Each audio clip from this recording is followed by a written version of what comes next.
सरकार बाके बिहारी और राधा रानी दोनों विराजमान हैं। उनका एक बार दर्शन कर लिया भैया, यदि प्यार से तुमने उनको देख लिया और कहीं उन्होंने तुम्हें देख लिया तो फिर दुनिया में इधर उधर मुंह लगाए फिरते हो सुख पाने के लिए, आनंद पाने के लिए, अंत में धोखा ही मिलता है। दुनिया में आज तक किसी से भी प्रेम किया होगा, भाई से, बहन से, पिता से, माता से, जिससे भी प्रेम किया होगा, समय आता है धोखा ही हाथ लगता है। एक काम करो, दुनिया का धोखा खा लिया, एक बार इसे भी आजमा करके देख लो, हरि से नैन मिलाकर देखो, ये धोखा भी खाकर देखो। अरे सबसे सुंदर मेरे बाके बिहारी, तुम एक बार वृंदावन जाकर के देखो, एक बार दर्शन तो करो, एक बार वृंदावन जाकर के देखो। वृंदावन जाना तो फिर आकर के ये नहीं कहना कि वृंदावन में क्या देखा, तो वृंदावन में बहुत कीचड़ था ये देखा, बहुत गंदगी थी ये देखा। लोग आते हैं, मैं कई लोगों को भेजती हूँ, फिर शिकायत करने लग जाती, कहाँ भेजते हैं, तो बड़ी गंदगी थी वृंदावन में। भैया जहाँ तीर्थ यात्री पहुँच जाएंगे वहाँ तो गंदगी हो ही जाती, स्वाभाविक है। लेकिन हाँ कोई बात नहीं, वृंदावन लोग जाते हैं दर्शन करने के लिए। क्या मिला वृंदावन में? मथुरा के पेड़े मिले, वृंदावन बड़े अच्छे होते, मथुरा के पेड़े मिले। क्या मिला? लस्सी मिली। और क्या मिला? पानी पूरी मिली। अरे वो वृंदावन धाम तो ऐसा है जहाँ बड़े बड़े संत आज भी, बड़े बड़े साधु आज भी पानी पूरी के लिए, जैसे आप लोग गुपचुप कहते हो, उस पानी पूरी के लिए लाइन लगाए खड़े रहते हैं उस वृंदावन धाम में। तो सज्जनों, धाम जाना और वहाँ की लस्सी, वहाँ के पेड़े, वहाँ की गंदगी नहीं देखना, आकर के ये कहना, कोई कह दे कि वृंदावन में क्या मिला, तो वृंदावन में वृंदावन का काला मिला। और जब से वो मिला तो फिर मेरा चित्त मेरा न रहा, मेरा मन मेरा न रहा, मैं उसी का होकर के रह गया। सज्जनों, धाम अपनी ओर आकर्षित करता है। और इसके बाद सुखदेव जी महाराज भगवान की बाल लीला का श्रवण कराते हैं। भगवान कभी घुटवन चलते नंद भवन के आंगन में, गोपियों शोर मचाना शुरू कर दी है। एक उड़ती है तो सारे की मुंडी उसी को देखने लग जाती है, बाद में देख लेना, उसी को उठा करके देख रहे हैं, क्या दिख रहा है, तमाशा हो रहा है। शांति से बैठ, एक उठी तो सारी गोपियां अल्लाह मचाने लग जाएंगी। सजन, सुखदेव जी महाराज बाल कृष्ण लाल की बाल लीलाओं का कथा श्रवण कराते हैं। नंद भवन के आंगन में लाला घुटवन चलते, और कभी जब वो घुटवन चलते तो उनके कमर की करधनी की धुनी आहा ऐसे बजती जैसे सरस्वती की वीणा निस्तृत हो रही है। उनकी नूपुर की ध्वनि ऐसे बज उड़ती जैसे सरस्वती की वीणा भी विफल हो जाए।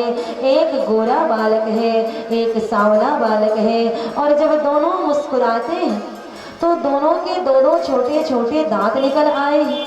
और जब वो दोनों बालक हंसते हैं, दोनों लाला हंसते हैं, तो माता यशोदा, बाबा नंद और मैया रोहिणी तीनों लोग का सुख अपने लाला के मुस्कान पर वार देती हैं। इतने सुंदर भगवान लग रहे हैं। और थोड़े बड़े हुए तो अब यशोदा मैया कहती हैं, हे कृष्णा, हे कृष्णा तुम पढ़ो, हे कृष्ण तुम पढ़ो। मैया क्या पढ़ूं? तो हे कृष्ण वेद पढ़। मैया वेद पढ़ने से क्या होगा? तो बेटा शास्त्र की जानकारी होगी। मैया शास्त्र पढ़ने से, जानकारी हो जाने से क्या होगा?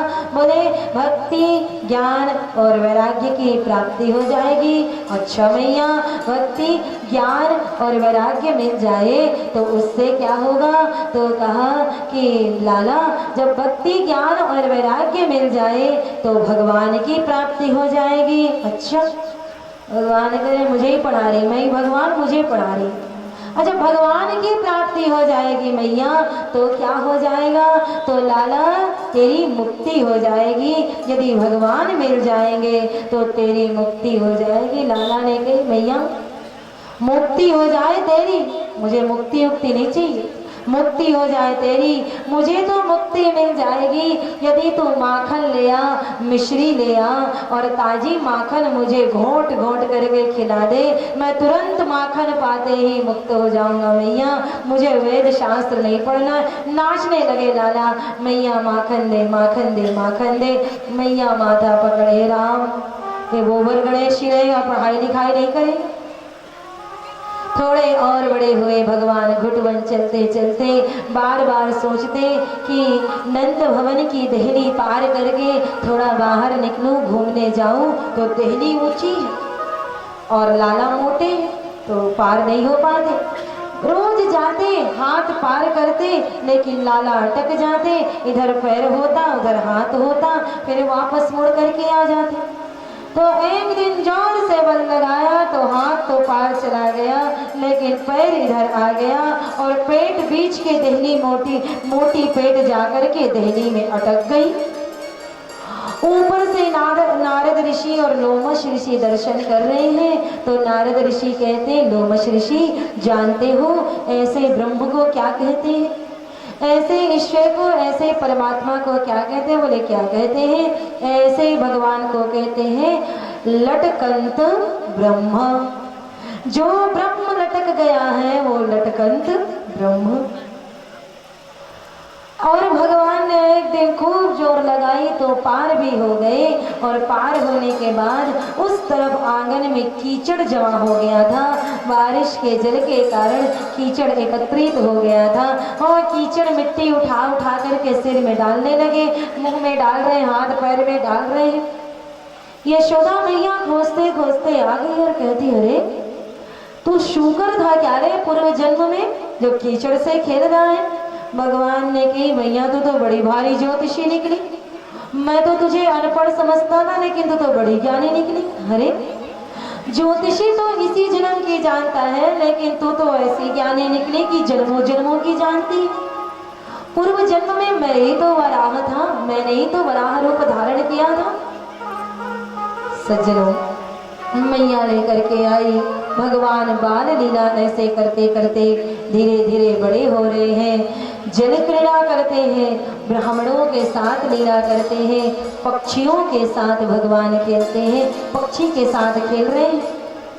तोते को अनार का दाना खिलाते, दाड़िम का दाना खिलाते और तोते से कहते, रे शुक राधे वद राधे वद राधे वद। तो वह तोता राधे राधे राधे बोल उड़ता, और वह तोता उड़ करके जब राधा रानी के पास जाता तो राधा रानी भी दाड़िम का दाना खिलाती और कहती, रे शुक कृष्णवद कृष्णवद कृष्णवद। तो वह तोता कृष्ण कृष्ण कृष्ण कह उड़ता। एक दिन वह तोता बीच में बैठा हुआ था चौराहे में, अष्ट सखियों के साथ राधा रानी उधर से आई, अष्ट सखाओं के साथ लाला पधारे और आपस में दोनों कहने लगे, ये तोता मेरा है, ये शुक मेरा है, ये शुक मेरा है। ठाकुर ने कही कि राधे ये शुक आपका है, इस बात का प्रमाण क्या है? बोले ये शुक मेरा है इसलिए ये कृष्ण कृष्ण कृष्ण कृष्ण कहेगा। ठीक है, ये शुक आपका है, इस बात का प्रमाण क्या है? राधा रानी ने कृष्ण से पूछ दिया। तो कृष्ण ने कही, ये शुक मेरा है इसलिए ये राधे राधे राधे राधे कहेगा।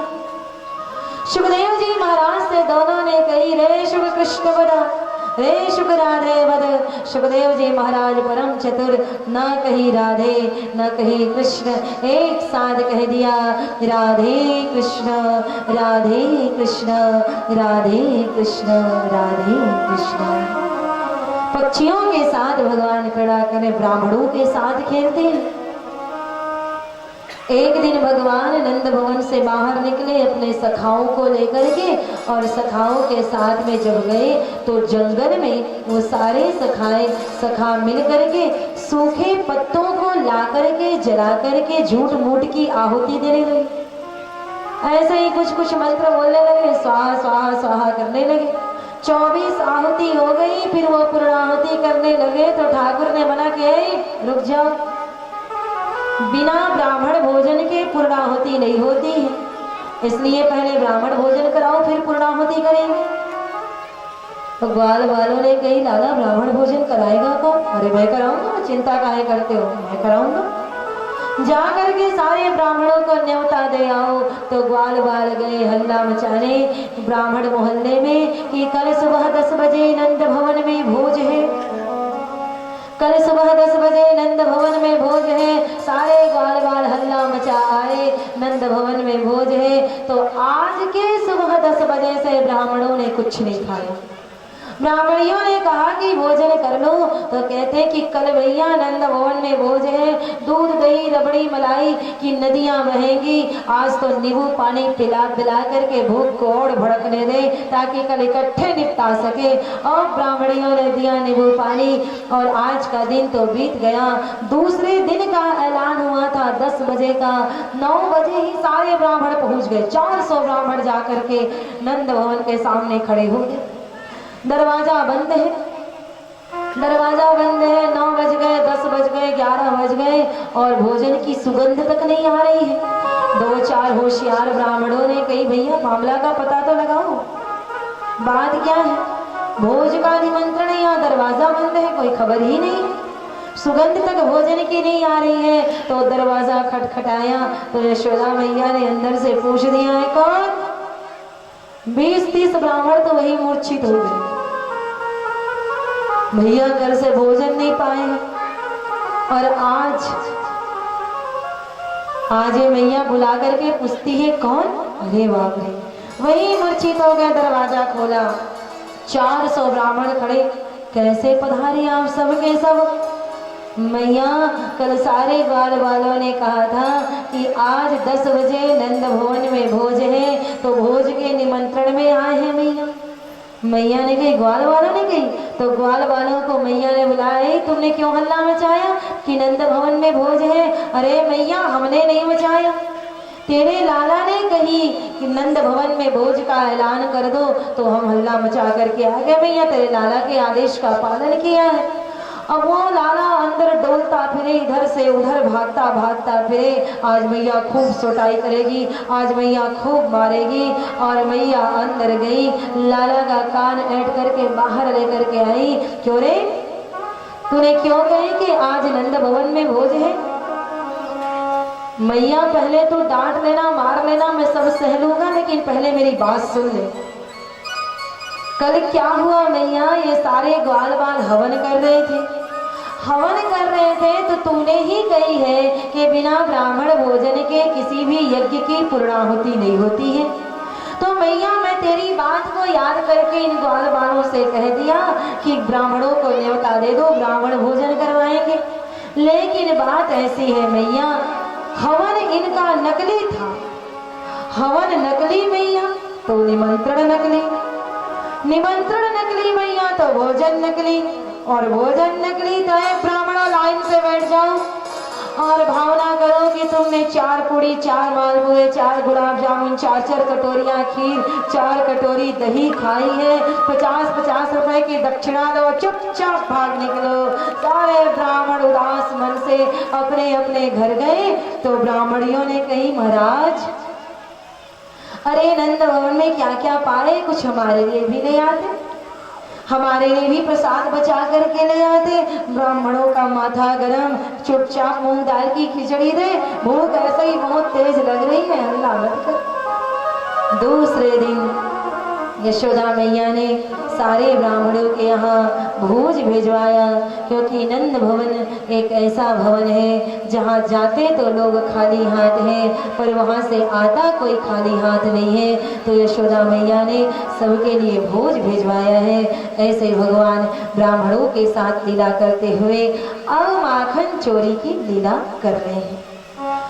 भगवान के सखा है मधुमंगल, श्री रामा, सुदामा, सुबल, स्तो कृष्ण आदि भगवान के 8 सखा हैं।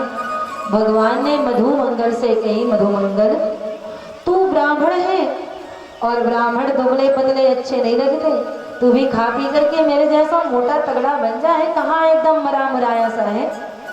मधुमंगल ने कही कि लाला हम कहाँ से अच्छे बन सकते हैं, हमारे यहाँ भोजन की अच्छी सामग्री ही नहीं है, सारा माखन मिश्री तो कंस के यहाँ चला जाता है, हम तो प्रसाद नहीं पा सकते, इसलिए कमजोर है, निर्बल है। तो ठाकुर ने कही अच्छा, हमारे यहाँ के मेहनत की कमाई को उस दुष्ट कंस को ले जा करके दिया जाता है, और उस दुष्ट कंस के पहलवान उसे खा करके पुष्ट होते। नहीं नहीं, आज से हमारे यहाँ की परिश्रम की कमाई उस कंस के यहाँ नहीं जाएगी, इसके लिए हम एक समिति बनाएंगे, उस माखन को रोकने के लिए एक समिति बनाएंगे। समिति का नाम होगा समाज सुधार समिति। उस समिति के अध्यक्ष कौन होंगे? स्वयं कृष्ण होंगे। उस समिति का काम होगा चोरी करना, बाल गोपाल चोरी विद्या प्रचार मंडल। भैया या तो चोरी हो सकता है और या तो समाज सुधार हो सकता, एक ही बात हो सकता है, लेकिन यहाँ दोनों बातें कह रहे लाला, इसलिए कह रहे हैं कंस के विरुद्ध इन्होंने पहला शंखनाद किया है। अरे मूर्ख, अभी भी समय है, जाग जा, अभी भी समय है, चेत जा। और भगवान ने ये मंडली बनाई है। तो सारे मित्रों ने कही कि लाला तुम चोरी करने की कहते हो भैया, लेकिन हमको चोरी करने तो आता ही नहीं, चोरी कहाँ से करेंगे, हमें तो चोरी करने आता ही नहीं है। तो ठाकुर ने कही कोई बात नहीं, आज सबके सब अपने अपने घर जाइयो और अपने अपने घर जाकर के प्रैक्टिकल करना, फिर कल उसके बाद इस प्रैक्टिकल को हम बाहर किया करेंगे, आज अपने अपने घर से शुरुआत करना। सारे के सारे ग्वाल बाल अपने अपने घर गए और दूसरे दिन फिर चौराहे पर मिले। तो भैया किसी का गाल फूला, किसी का पीठ फूला, किसी का कमर टूटा, किसी का पैर टूटा, किसी का हाथ टूटा। ओहो क्या हो गया? बोले लाला सब तेरी दया है, तेरी कृपा है, तेरे कारण तेरे कहने पर भैया हमने चोरी करी और मैया बाबा ने इतनी सोटाई करी, इतनी सोटाई करी कि ये स्थिति तू देख सकता है। भगवान ने कही कोई चिंता की बात नहीं है, आज ये प्रैक्टिकल मैं अपने घर से करूंगा, मैं खुद करूंगा। और माता यशोदा के साथ लाला विश्राम पा रहे थे। प्रातःकाल मैया स्नान के लिए उठी, स्नान करने के लिए मैया गई हैं। इसी समय भगवान कहते हैं कि भैया आज का मुहूर्त बढ़िया है, इसी मुहूर्त में शुरुआत करनी चाहिए। और प्रातःकाल दबे पांव उठे, चले गए वहाँ जहाँ ढेर सारी माखन की मटकियाँ रखी हुई हैं। भगवान माखन की मटकियों से माखन निकाल करके कभी कौवा को, मोर को, बंदर को बुला करके देते जा रहे हैं, खुद भी पा रहे हैं और सबको दे रहे हैं। यशोदा मैया इतने में स्नान करके लौट आई और आवाज लगाने लगी, देखा कि लाला शैया पर नहीं है तो आवाज लगा रही है कनुआ, ए कनुआ। मैया ने लाला का नाम रखा है कनुआ। मैया गांव की है, सीधी साधी है, ये कृष्ण नाम कठिन है तो मैया के मुंह से निकलता नहीं, तो मैया ने नाम रख दिया लाला का कनुआ और रोहिणी ने रख दिया है बलराम जी का बलुआ।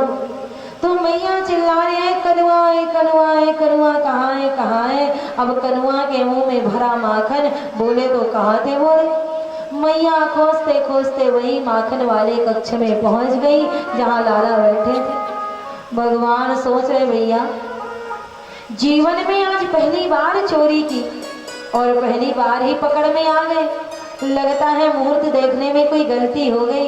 कोई नहीं, अब पकड़ में आ गए तो मैया को थोड़ी उस्ताजी दिखाऊं, होशियारी दिखाऊं और मैया के दंड से बचूं।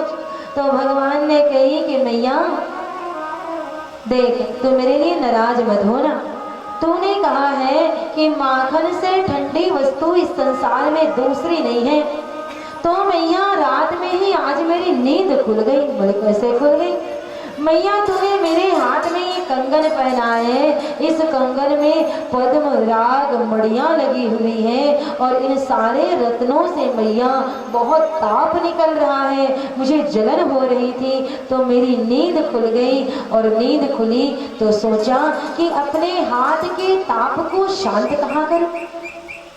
अपने हाथ के जलन को शांत कहाँ करूं? तो मैया तूने कही थी कि माखन से ठंडी वस्तु दुनिया में दूसरी नहीं है। तो आया और माखन की मटकी में हाथ डाल दिया, मेरे हाथ का जलन शांत हो गया। मैया ने कही ठीक है लाला, तेरे हाथ में जलन हो रही थी मैं मान लेती हूँ, लेकिन लाला तेरे मुंह में कौन सी जलन हो रही है? यहाँ तो मैंने कोई कंगन नहीं पहनाया है, यहाँ कौन सी जलन हो रही है कि माखन यहाँ लगा हुआ है? अरे मैया तू कैसी बात करती है? जब माखन जैसी सार वस्तु सामने रखी है तो लाला उस सार वस्तु को सोचा कि मैया के हाथ के माखन के स्वाद कैसे है, इसीलिए थोड़ा पाकर के भी देख लिया मैया। मैया मुस्कुराई। लाला समझ गए भैया आज मैं प्रैक्टिकल में पास हुआ, अब इस प्रैक्टिकल को घर से बाहर उन गोपियों के यहाँ मुझे करना है। और लाला चिकसोली वाली गोपी के यहाँ पधारे।